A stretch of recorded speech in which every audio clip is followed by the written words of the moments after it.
अयोध्या नगरी समेत देश विदेश में प्राण प्रतिष्ठा के दौरान भक्तों में उत्साह देखने को मिल रहा था। वहीं दिनांक 22 जनवरी को रामलला की प्राण प्रतिष्ठा भी हुई। प्राण प्रतिष्ठा से एक सप्ताह पहले से ही अनुष्ठान के कार्य किए जा रहे थे।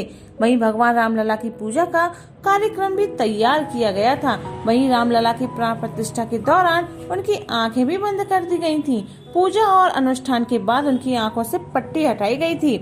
अब ऐसे में सवाल उठता है कि आखिर किसी भी देवी देवता की प्राण प्रतिष्ठा के पहले उनकी आंखें बंद क्यों कर दी जाती हैं? आइए जानते हैं विस्तार से।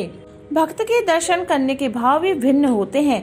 प्राण प्रतिष्ठा के पहले ईश्वर के चरण का दर्शन करना चाहिए। इस समय भगवान को याद करना चाहिए, साथ ही मंत्रों का भी उच्चारण करना चाहिए। इसके बाद भगवान की छवि का दर्शन करना चाहिए। वहीं जब भी भक्त प्रतिमा दर्शन के समय भगवान की आंखों में देखते हैं तो अपना भाव प्रकट करते हैं। भक्त की भावना के अनुरूप प्रभु भी भक्त के हृदय में वास करने लग जाते हैं। शास्त्रों में ऐसा बताया गया है कि भक्त के भाव का ज्ञात होने के बाद प्रभु उनके साथ ही चले जाते हैं। इसलिए प्राण प्रतिष्ठा के दौरान उनकी आंखें बंद रहती हैं। इसी के साथ साथ वैदिक मंत्रों का भी उच्चारण किया जाता है। धार्मिक शास्त्रों में ऐसा कहा जाता है कि प्रतिमा की प्राण प्रतिष्ठा के समय जो शक्ति स्वरूप प्रकाश प्रतिमा में प्रवेश करती है वह आंखें खोलने के साथ ही निकलती है।